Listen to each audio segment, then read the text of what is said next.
আমার বান্ধবীর কিছু বদ অভ্যাস যা কোনোদিনই বদলাইতো না। কদু চেক করে দেখি তো রান্নাটা কিরকম হয়েছে। বিশ্বাসে হইতেছে না এটা আমি রান্না করছি। আর একটু চেক করে দেখতে লাগে তো। একটা কাজ করস না কেন তুই এমনি না খায়া বাতলে বই এফেঙ্গা। আমি তো মনে করতাম আমি শুধু মোবাইলে ইউজ করতে পারি, এখন দিয়ে দেখা যাইতেছে আমি রান্নাও করতে পারি। দেখি তো আরেকটু খায়া, ভালো করে টেস্টটা বুঝছিলাম না। জাস্ট ওয়াও, আরেকটু খায়া দেখি তো। ও মাই গড ওয়াও। চলো ফাইনালি আমার তরকারি রান্না শেষ। চুলটা একটু শুকাই গেছে গা। মা তো বসলো এক লোকে রাত্রে লিগা রান্তাম। মারি গিয়া দেখাই এই তরকারি রাত্রে পর্যন্ত হইবনি। মা দেখো তো এই তরকারিটা রাত্রে পর্যন্ত যাইবনি। কট্টরি সবজি দি তোরে কাটতে দিয়ে এলাম। কই ওই তো ঝুলটা একটু শুকাই গেছে গা। তাহলে ঝুল দিয়ে না শুকাইবো, সবজি কই? তোর খাইতে খাইতে রান্না আমি বাইর করতেছি। না মা আমি খাইতে খাইতে রাখছি পাইতাছি না। বিশ্বাস কর আমার ইতা মায়ের ফেন দেখলেই কিনা লাগে। ইতা খাড়ের সময় ফেন আমি দেখতেই পারি না। আমার কথা হলো আমি নিজে পয় পরিষ্কার থাকি, আমার অপোজিট সাইডে মানুষটারেও পয় পরিষ্কারই লাগবো। আমি ইতা নোংরা আমি পছন্দই করি না। ঠিক নি মা কেমন হলো সান্না করে থাকে।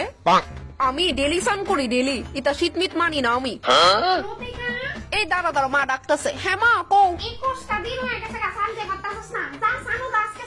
তুমি জানি কি তা সিলাই কোন লাগেনি আইতেছি। হ্যালো ওই আমি ওই যাইতেছি সকাল তো 2 বার স্নান করে আসছি, ওখানে আরেকবার স্নান করতে যাইতেছি। বুঝছস না একটু পয় পরিষ্কার থাকতে ভালো পাই। বাই। হেয়ার ফোদা আমি সবটা ভাঙ্গা কইছি, হেয়ার ফোদা বুঝছে। তোরে নখ কামড়ানোর অভ্যাসটা ছাড়স না। আরে নখ কামড়াইলে কি হইছে? তুইও কামড়াই দেখ না, নখের একটা আলাদাই ফ্লেভার। ওই বেস্টি কিছু খাওয়াস না আজকে? তুই তো কতলা দিয়ে শপিং করে উড়াইলাস, কিন্তু কোনোদিনও আমারে কিছু খাওয়াস না।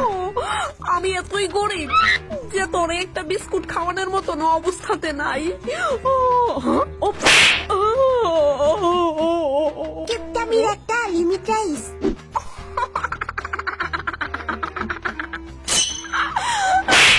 ভালো লাগে না কিন্তু। আরে মাইছে কিটা কইব, একটু আস্তে আসস না।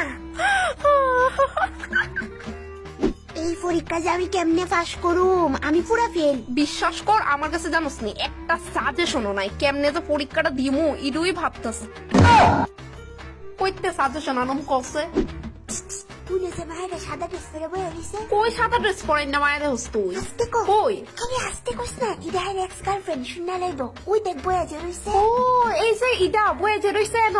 ও ইডা দি তোর বিশালের এক্স গার্লফ্রেন্ড আছিল। এরা মায়ের শুনা লাইছে। আরে আমি তো আস্তেই কইছি, মায়ের কেমনে শুনা লাইছে। ওয়াও তোর ড্রেসটা সুন্দর আছে তো। ও এই ড্রেসটা এটা 3,500 টাকা। এটা খুবই এক্সপেন্সিভ একটা ড্রেস। ইন্ডিয়ার মধ্যে এটা 1 পিসি আছে। এটা তুই আর কাউরে পড়তে দেখতি না তো। কিনা লতিকা কেমন আছোস? আরে তোর এই ড্রেসটা আমি একটু আগে খালি অনলাইনে দেখছিলাম। অনলাইন টাইমস না, এটার দাম 100 টাকা না।